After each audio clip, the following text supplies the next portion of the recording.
My family launched a legacy wine named after the grandfather who taught me everything. They used his face, his story, and my brother's name on the bottle. They told me my work wasn't brand-aligned, so I didn't get angry. I got even, at the one place they couldn't ignore. By the end of the night, they weren't just humiliated, they were bankrupt. Morally, and very nearly, financially. My friend Anya swirled the deep crimson liquid in her glass, holding it up to the candlelight of the ridiculously overpriced restaurant we were in. "God, this is incredible," she murmured, her eyes closed in something close to religious reverence. "What is this? It tastes like history." I managed a thin smile. "It's a 223 Cabernet Franc, from my family's vineyard." Her eyes shot open.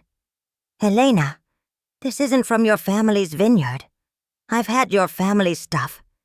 It's fine. It's commercial. It's what you serve at a corporate event to people who don't know the difference. This," she pointed at the glass with a dramatic flourish, "this is art. This is what a sommelier dreams about." I took a slow sip from my own glass, letting the complex notes of dark cherry, worn leather, and something that tasted like late autumn soil roll over my tongue. She was right. It was art. It was my art. "Well," I said, keeping my voice even, "it's from the vineyard, just not from the main label." That's when she pulled out her phone, her brow furrowed. "Speaking of the main label, did you see this? Your brother's all over Wine Spectator online." She turned the screen towards me. There was my brother, Marcus, grinning his perfect MBA-approved smile. He was standing in the grand tasting room, a bottle held aloft like a trophy. The headline read, "Valerius Vineyards unveils the Patriarch's Reserve, a modern tribute to a timeless legacy." I stared at the bottle. The label was thick, expensive cream-colored paper, embossed with gold leaf.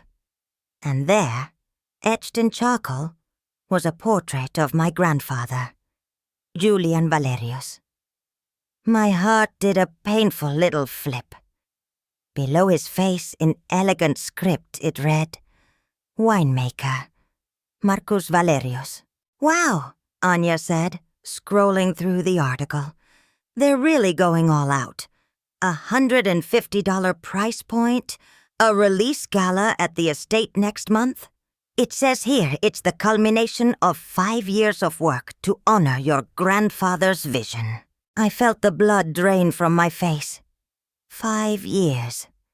I'd spent the last 5 years in the dustiest corner of that estate, in a small forgotten outbuilding we called the library, patiently tending to a few acres of old-growth vines that Marcus had deemed commercially unviable.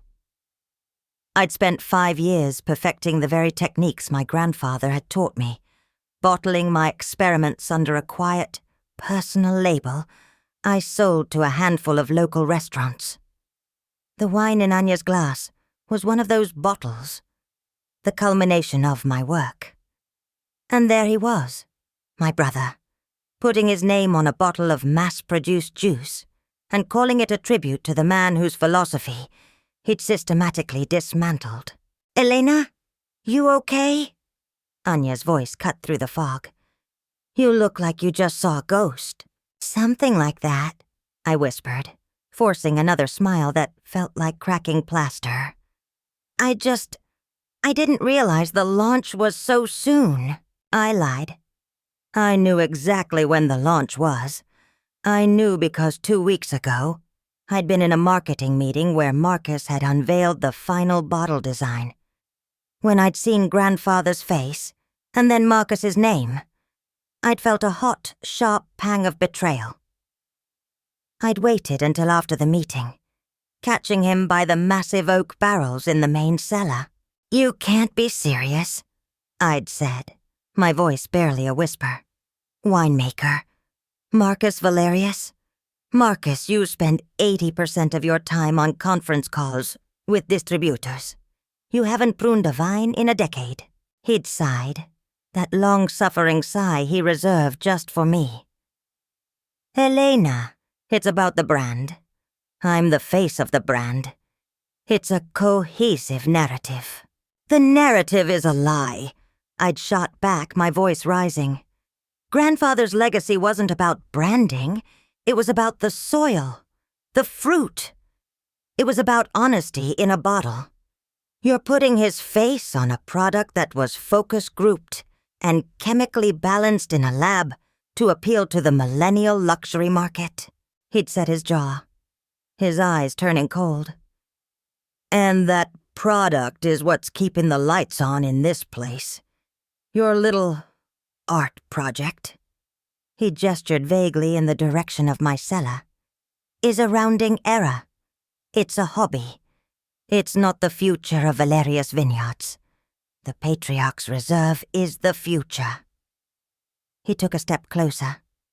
Look, I know this is hard for you to understand from your little corner of the world, but this is business. And frankly, your style, it's just not brand-aligned. Not brand-aligned. The words had hung in the air, cold and sterile. I wasn't just a winemaker in his eyes. I was a branding problem. The living, breathing antithesis of the slick, modern image he was selling. I was the inconvenient truth. And that night, at dinner with Anya, seeing it all laid out in a glossy magazine article for the world to see, I realized he hadn't just sidelined me. He had erased me. And I knew, with a certainty that settled deep and heavy in my bones, that I couldn't let him. I wouldn't just be a ghost in my own vineyard. I was about to become its reckoning. The vineyard is more than just land. It's a living library of my family's history, and I am its last true librarian. We're not talking about some Napa Valley mega winery with helicopter pads and celebrity chefs. Valerius Vineyards is nestled in a lesser-known valley on the Central Coast, a place of rolling, sun-bleached hills and ancient gnarled oak trees. My great-grandfather bought the first 100 acres with money he saved working the railroads. It was my grandfather, Julian, who turned it into something special. He was a man who spoke to the vines.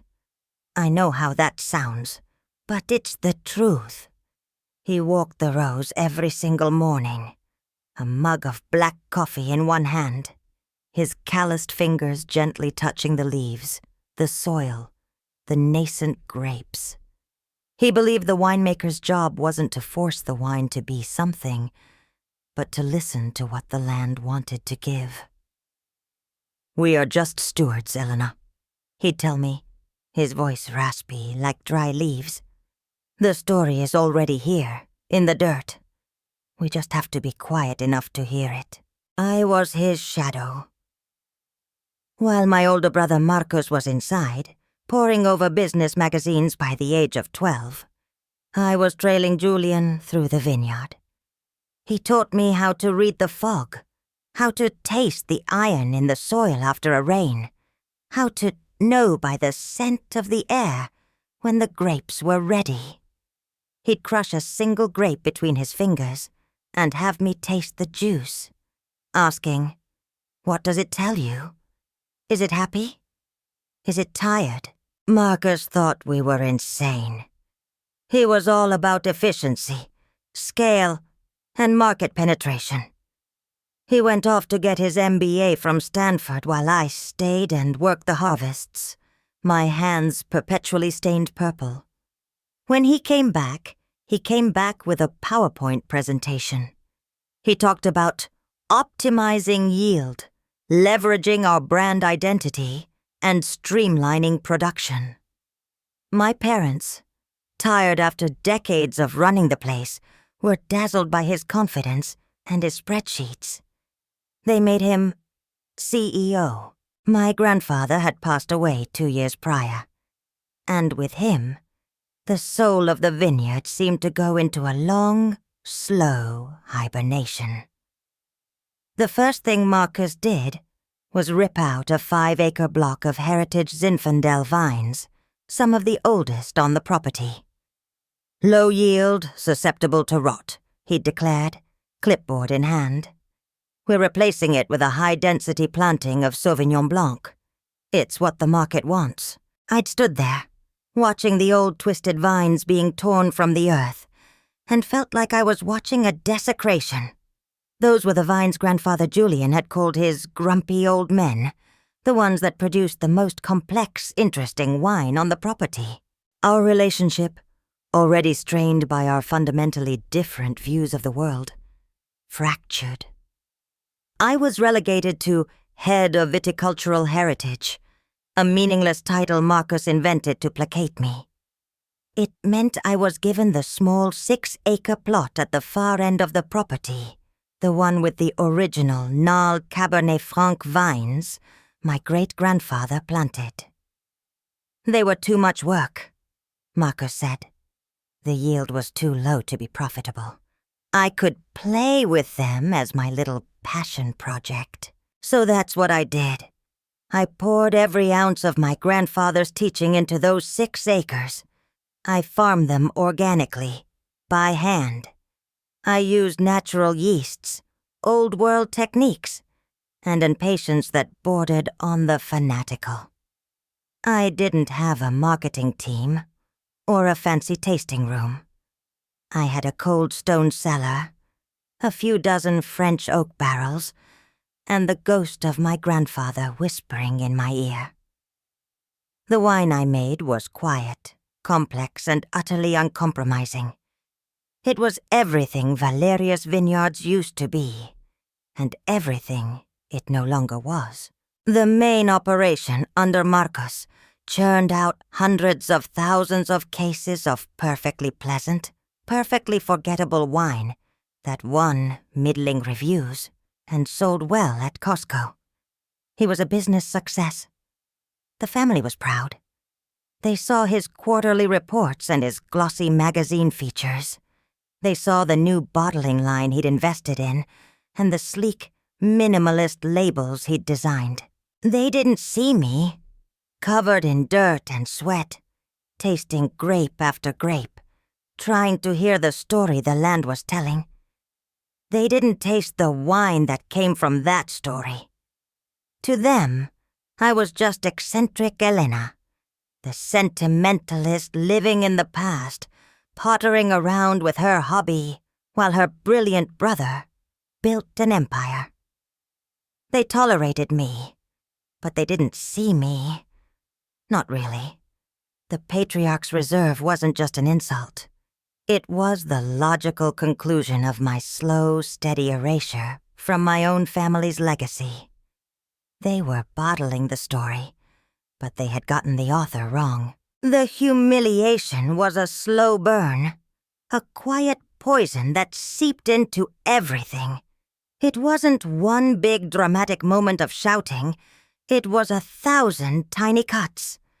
It was in the way my mother would gush about Marcus's brilliant marketing instincts at family dinners, while my latest small batch release, which had just received a stellar review from a niche wine blogger, went unmentioned. It was in the way my father would clap Marcus on the back, saying, "You've finally made this place a real business, son," as if the 70 years of back-breaking work that came before him were just a prelude. The weeks leading up to the Patriarch's Reserve launch gala were the worst. The vineyard was transformed into a corporate event space. String lights were draped over the ancient oaks. A massive white tent was erected on the main lawn, and teams of caterers and publicists swarmed the property. I felt like a stranger in my own home. My little cellar, my sanctuary, was right next to the main path to the event space, and I'd watch the frantic preparations from my doorway, feeling like a ghost haunting the edges of a party I wasn't invited to. One afternoon, I was in my cellar, carefully siphoning a barrel of my Cabernet Franc, a process that requires absolute focus and silence. The cellar door flew open and Marcus stormed in, followed by his impeccably dressed marketing director, a woman named Chloe, who looked at my dirt-stained jeans with visible disdain. "Elena, we have a problem," Marcus said, not as a question, but as an accusation. He was holding an iPad. "The sommelier from the Chronicle is doing a pre-gala feature. He asked about the other, Valerius winemaker. He'd heard a rumor about your stuff." "My wine?" I asked, setting down my hose. "Yes, your wine," he snapped. "He wants to taste it. He says he's looking for the authentic story of the vineyard. Chloe, tell her." Chloe stepped forward, her heels clicking on the stone floor. "Elena, it would be extremely off-brand for us to showcase your product alongside the Patriarch's Reserve.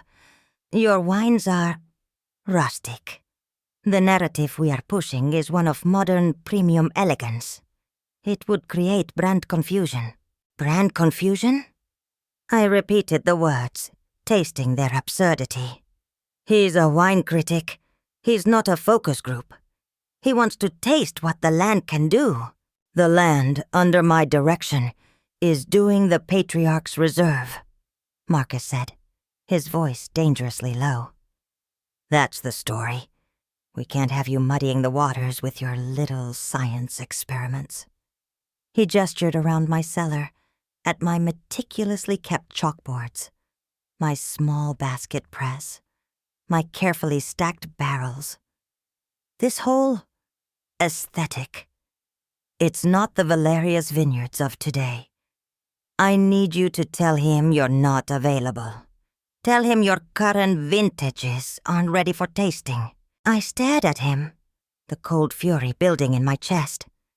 He wasn't just asking me to hide my wine. He was asking me to lie, to erase my own work to protect his fabricated narrative. He wanted me to become a collaborator in my own invisibility. "No," I said quietly. Marcus blinked. "What?" "No, I won't lie for you." His face hardened. "This is not a request, Elena. I'm the CEO of this company. I am telling you to cancel the tasting." "And I am the winemaker for this cellar," I replied, my voice gaining strength. "This cellar and the 6 acres of vines grandfather entrusted to me. You don't get to dictate what happens here." A flicker of genuine shock crossed his face, quickly replaced by anger. "Don't be naive. You think this little setup exists in a vacuum? It's all part of the same estate. Your sentimentality is threatening a multi-million-dollar launch. Do you understand that?" I didn't answer. I just looked at him, letting the silence stretch. I saw the panic behind his eyes. He wasn't just protecting a brand. He was protecting himself. My wine, my grandfather's real legacy, was a threat to the hollow, commercial version he'd built. He knew it, and he knew that if the right person tasted them side by side, the whole charade would collapse. He and Chloe eventually stormed out, muttering about damage control. The critic never called. I assume Marcus's PR team told him I'd had a cellar accident, or that I'd moved to a silent monastery. The wound of that conversation festered.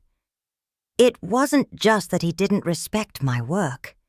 It was that he saw it as a liability, a stain on his perfect, polished brand. The doting granddaughter preserving her grandfather's legacy was a great story, but only if she stayed a story. The moment she produced a bottle that could challenge the heir apparent, she became a problem to be managed. A loose thread that could unravel the whole tapestry. The day of the gala arrived. A perfect, warm October evening. The air was still, and the sky was a deep, bruised purple. From my small house on the edge of the property, I could hear the faint sounds of a string quartet and the murmur of arriving guests. It felt like listening to a party in another country. My parents had stopped by earlier. My mother in a shimmering silver dress. My father in a stiff tuxedo. "You're sure you won't come, dear?" my mother asked, her voice laced with that familiar, gentle disappointment she used when she wanted to avoid a real conversation. "It's a big night for the family. It's a big night for Marcus's brand," I corrected her softly. "And I am, as he so clearly put it, off-brand." My father shifted uncomfortably. "Now, Elena, that's not fair. Your brother has worked very hard." "So have I said, my voice flat. There was nothing else to say. They gave me awkward, fleeting hugs that smelled of perfume and hairspray, and then they were gone, walking towards the glittering lights of the main house, leaving me in the quiet dark. That was it. The breaking point. The final quiet severing of a cord I didn't even realize was still attached. For years, I had accepted the narrative. I was the quiet one, the keeper of the past. Marcus was the future. I had allowed my passion to be framed as a hobby, a quaint little project. I had stayed silent in meetings, swallowed my pride at family dinners, and retreated to my cellar, believing that the work itself would be enough, that the quality of my wine would speak for itself. But it couldn't speak if no one was allowed to hear it. I walked from my house to my cellar, the gravel crunching under my boots. I didn't turn on the main overhead lights, just a small lamp over my workbench. The room smelled of damp earth, aging oak, and fermenting grapes. The smell of truth. I ran my hand over the cool, smooth surface of a barrel.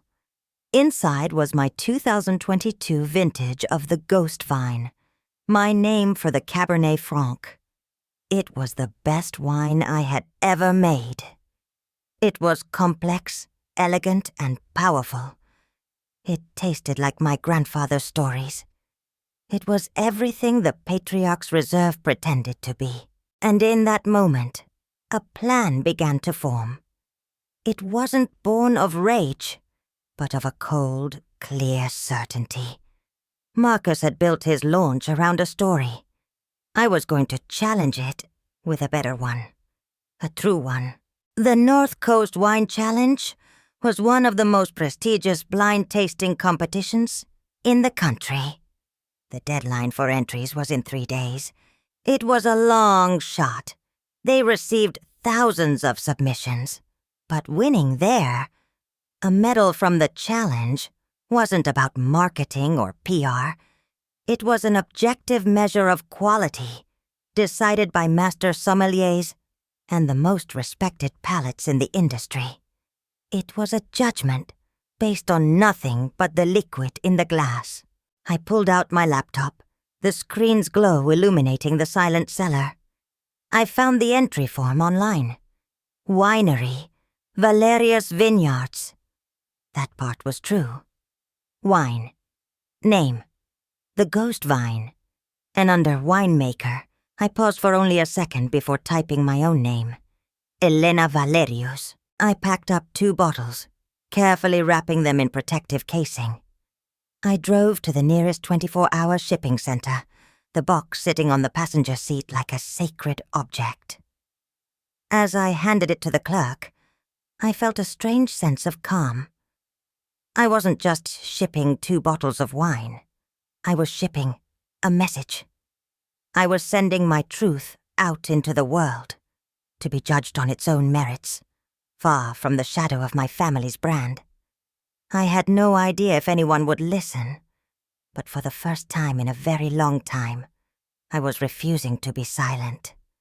I was done being a ghost. It was time to start haunting. My earliest memory is of dirt. Not the playground kind, but the rich, dark, loamy soil of the vineyard after a winter rain. I must have been 3 or 4. My grandfather Julian was kneeling, his back to me, examining the roots of a dormant vine. I toddled over and copied him, plunging my hands into the cool, damp earth. He turned and saw me, my face and clothes smeared with mud. And he didn't scold me. He laughed, a deep, rumbling laugh that seemed to come from the soil itself. He picked up a clump of dirt and held it to my nose. "Smell that, Elena," he said. "That's not just dirt. That's life. That's everything. It's the whole story." That was my childhood. While Marcos was inside with tutors, learning math and history, I was outside with grandfather, learning a different kind of lesson. He was a man of metaphor, of story. To him, the vineyard wasn't a factory. It was a kingdom. And each vine was a subject with its own personality. "That one," he'd say, pointing to a particularly gnarled old vine, "is a grumpy old professor. It doesn't give you much, but what it gives you is genius. You have to be patient with it. You can't rush it." He taught me that the best wine came from struggle. The vines planted on the rocky, windswept slopes, the ones that had to fight for water and nutrients, produced grapes with the most character, the most depth. "It's easy to make a simple, sweet wine from a happy, lazy vine," he told me once, as we rested under the shade of an oak tree, sharing a piece of bread and cheese. "But it's boring. There's no story in it. The best stories come from the struggle, mija. Remember that." Marcus never understood this. To him, struggle was inefficiency. Character was an unpredictable variable that was difficult to market. He saw the vineyard in terms of assets and liabilities. He saw my apprenticeship with grandfather as a waste of time. I remember one particularly hot afternoon. I was about 16. I had spent the entire day with Julian, learning how to graft rootstock. It was delicate, surgical work, and my fingers were raw. I came into the house, exhausted but exhilarated, and found Marcus at the kitchen table with my father, a stack of spreadsheets between them. "Where have you been?" my father asked, not unkindly. "Your brother was just showing me his projections for a new irrigation system. He thinks we can increase yield by 15%. "I was with Grandpa," I said, holding up my bandaged hands. "We were grafting the new Merlot clones," Marcus scoffed, without looking up from his papers. "Grafting by hand. Dad, that's exactly what I'm talking about. There are machines that can do that in 1/10 of the time with a 99% success rate. We're running a farm, not a petting zoo." "It's not the same," I said, my face growing hot. "Grandfather says you have to feel the connection between the root and the vine. It's about instinct." "You can't quantify instinct, Elena," Marcus said, finally looking at me with an expression of pity. "And what you can't quantify, you can't scale. And if you can't scale, you can't grow." My father nodded in agreement. "He has a point, sweetheart." I looked from my brother's smug face to my father's approving one, and I felt a profound sense of loneliness.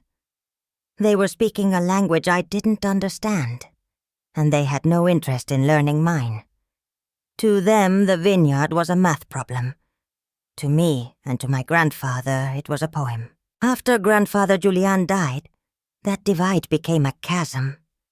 He left me his personal journals, dozens of worn leather-bound books filled with his elegant looping script.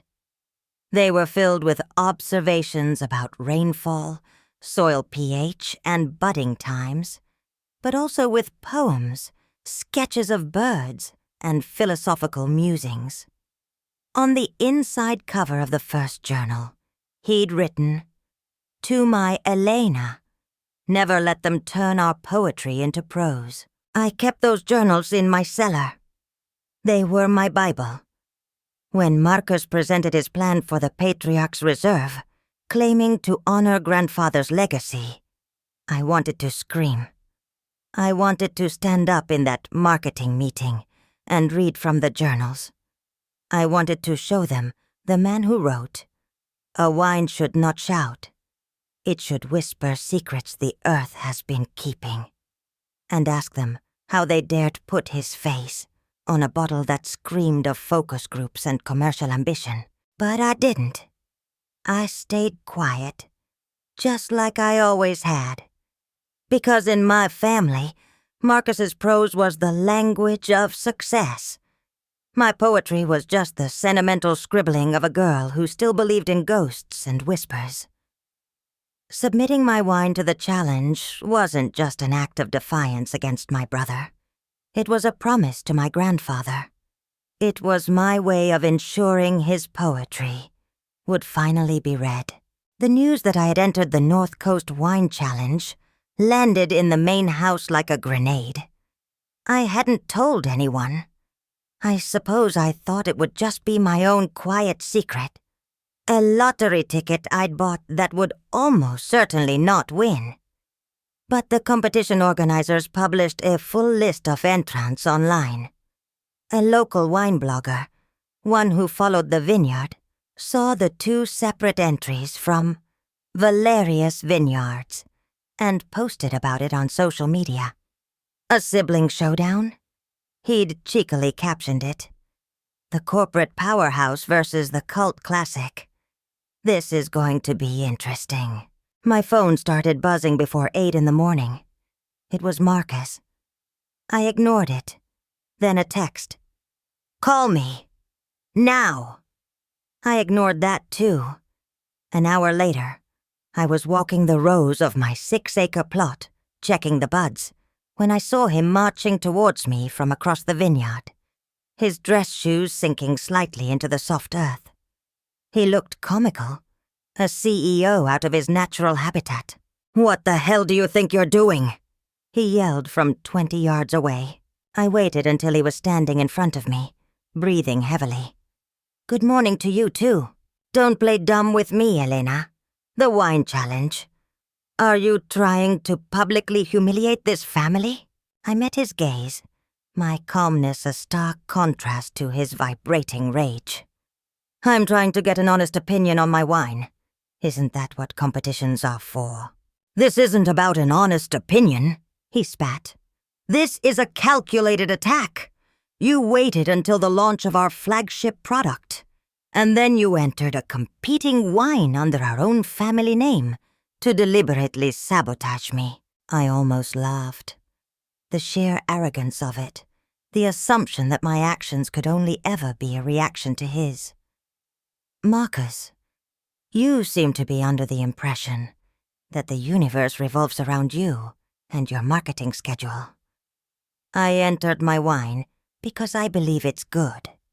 The timing is a coincidence of your launch and the competition's deadline." "Bullshit," he said, his face turning red. "You're doing this to make me look bad. You've always been jealous, resentful that Dad and Mom put me in charge, that I'm the one who turned this place into a success while you were playing in the dirt with Grandpa."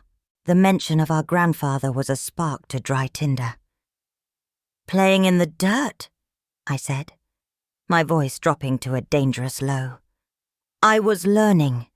I was listening. Something you've never known how to do. You want to talk about jealousy?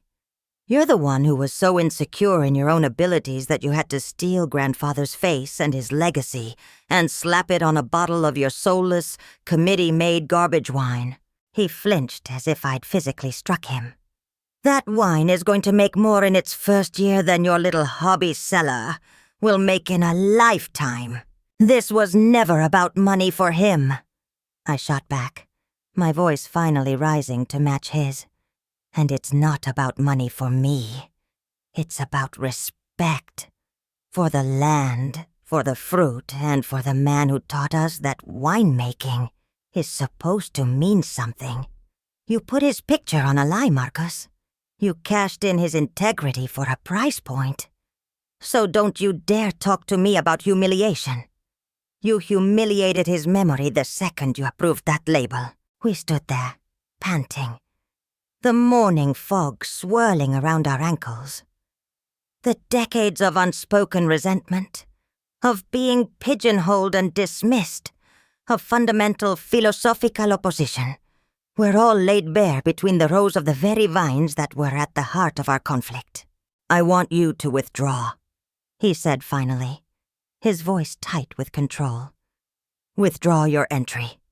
Today, or you're finished here. I'll have you evicted from the house and I'll rip out these vines myself." I looked at him, at his tailored shirt and his expensive watch, and his eyes full of desperate corporate fury. And I felt nothing. The threat was empty. He had already taken everything he could from me. My voice in the family, my role in the business, my grandfather's public legacy. The house was just wood and plaster. The vines were in my head and in my hands. The wine was already in the bottle, on its way to the judges. He was too late. "No," I said simply. I turned my back on him and walked deeper into the vineyard, leaving him standing there.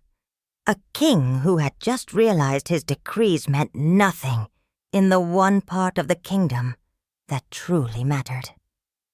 The battle lines had been drawn, not in a boardroom, but right here, in the soil my grandfather had taught me to love. The results of the North Coast Wine Challenge were announced at a massive awards ceremony and industry tasting event in San Francisco. It was the kind of event Marcus lived for. A cavernous hall filled with the biggest names in the wine world. Journalists, critics, and distributors, all swarming from table to table. Valerius Vineyards had a huge, prominently placed booth, decorated with towering posters of the Patriarch's Reserve bottle and a glamour shot of Marcus himself, looking pensive and brilliant. He was there, of course, along with my parents, all of them dressed to the nines, holding court and pouring samples for a long line of eager tasters. I didn't have a booth. I didn't even have an official invitation. I bought a ticket. A general admission ticket, like any other wine lover. I wore a simple black dress and stood at the back of the room. A ghost at the feast once again. I watched my family schmoozing and smiling, and I felt a strange detachment, as if I were watching a movie about people I used to know. My wine, the ghost vine, was being judged in a closed room somewhere in the building, tasted blind by a panel of experts. It was out of my hands. The awards presentation began around 9 o'clock. A hush fell over the crowd as the head of the judging panel took the stage. They started with the bronze medals, then the silvers.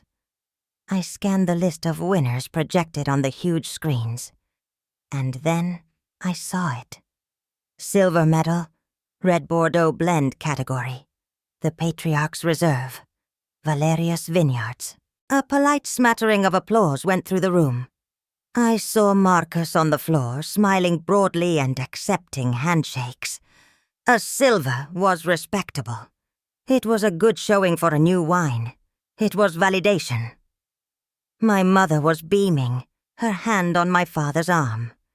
They looked so proud. For a moment, a bitter pang of my old loneliness hit me. Then came the golds. My wine wasn't there. My heart sank. It was over.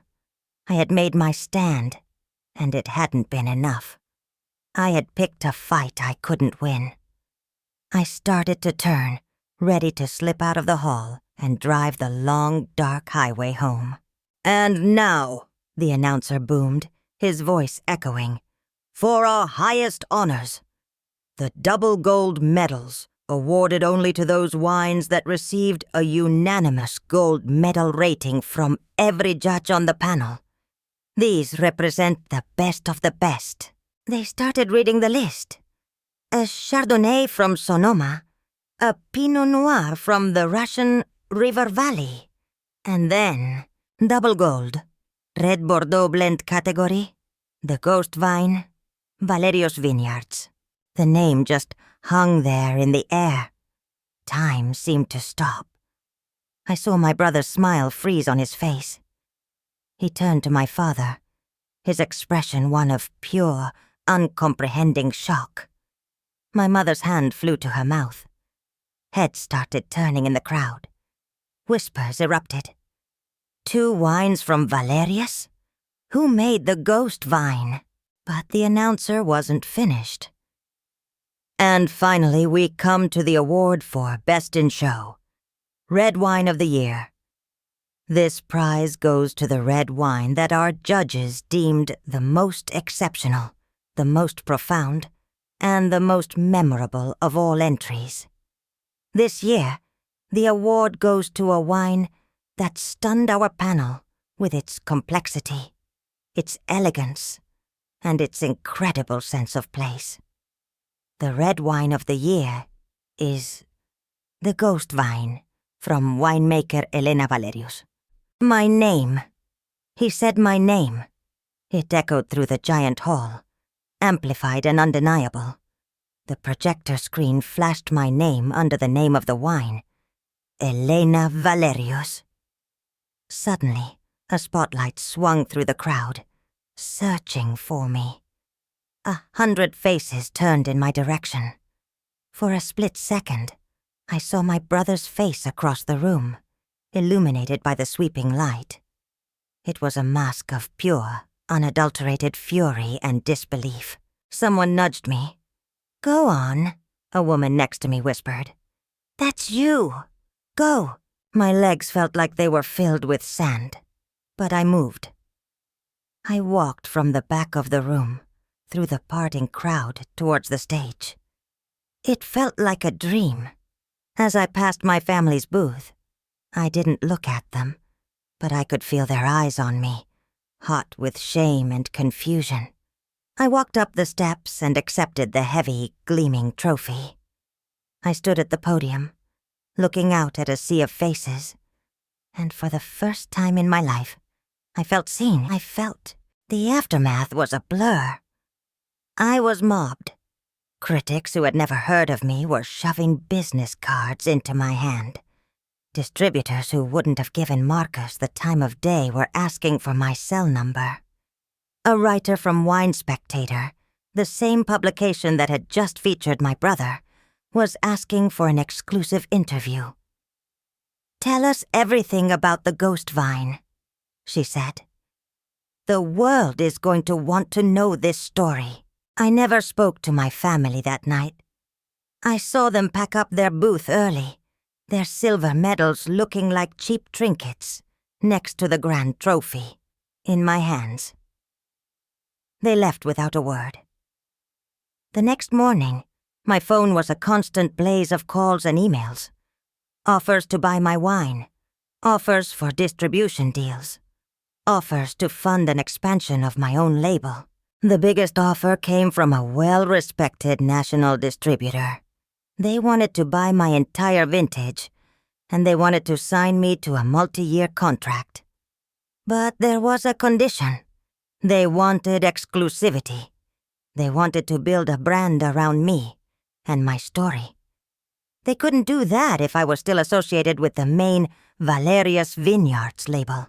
I was sitting on my porch, the trophy on the table beside me, looking out at the vineyard, when my father finally called. His voice was heavy, tired. "Elena," he said, "your brother, we're in trouble. The distributors for the Patriarch's Reserve are getting nervous. The press from the Challenge, it's making them look foolish. They're talking about pulling their orders." I listened, saying nothing. "We need you to make a statement," he continued. "Say that the Ghost Vine is a special project, a part of the Valerius family of wines. A joint effort. We need to show a united front. A joint effort. After everything. After the erasure, the dismissal, the threats. They didn't want to apologize. They wanted to absorb my success, to fold my story back into their false narrative to save themselves. They still didn't get it. They still didn't see me. They just saw a branding problem that had suddenly become a branding solution. I took a deep breath, the clean morning air filling my lungs. I can't do that, Dad. What do you mean you can't? Elena, this could ruin us. No, I said, my voice clear and steady, free of anger or bitterness, full of only a quiet, sad certainty. You and Marcus did that already. I'm starting my own label. I'm leaving the vineyard. The silence on the other end of the line was absolute. In that silence, I felt the last thread break. The story was finally, truly, my own. It turns out that a legacy isn't something you inherit. It's something you build. It's not about whose name is on the sign out front. It's about the integrity of the work you do when no one is watching. My family was so obsessed with marketing a legacy that they forgot to actually live up to it. They were selling a story about my grandfather while I was busy trying to live out his philosophy. And in the end, you can't fake authenticity. The truth, as they say, has a way of coming out. In my case, it just happened to come out of a bottle. The fallout for my family was swift and brutal. The glowing articles about the Patriarch's Reserve were quickly replaced with think pieces about the Valerius Civil War. The story was too juicy for the press to ignore. The slick corporate brother upstaged by his long-ignored, artisanal sister. The Patriarch's Reserve became a joke in the industry, a symbol of marketing hubris. Their distributors did pull their orders, leaving them with a warehouse full of $150 wine they couldn't sell. Marcus, in a desperate move, had to slash the price by 70%, humiliating the brand and destroying its premium positioning forever. They didn't go bankrupt, not technically, but their reputation was shattered. The name Valerius Vineyards, once a symbol of my brother's commercial success, was now a cautionary tale. I, on the other hand, was free. I took the distribution deal and used the advance to buy the 6-acre plot from the family. Marcus, needing the cash, had no choice but to sell it to me. I officially named my new winery Ghost Vine Cellars. I didn't need the Valerius name anymore. My own was enough. The real lesson in all of this wasn't about revenge. Watching my family's brand crumble didn't bring me joy. It was just a sad, inevitable consequence of their own choices. The victory wasn't in their failure. It was in my own validation. It was in the quiet moments, standing in my own vineyard, on my own land, knowing that I had honored my grandfather's memory in the only way that mattered, by making honest, beautiful wine. It was about proving that true value isn't determined by a marketing team, but by passion, by patience, and by a willingness to listen to the story the earth is trying to tell you. Sometimes, the quietest voices have the most important things to say. You just have to be brave enough to let them speak. I hope my story resonates with some of you out there. Have you ever felt like your passion was dismissed as just a hobby by the people closest to you? Have you ever had to fight to have your work and your voice recognized? I would love to hear your stories, because I truly believe that sharing them is how we find our strength. Let me know in the comments below. And if you want to follow my journey as I build Ghost Vine Cellars, from the ground up, please hit that subscribe button and ring the notification bell. It means the world to me to have you all here, sharing a glass with me, in a way. Thank you for listening.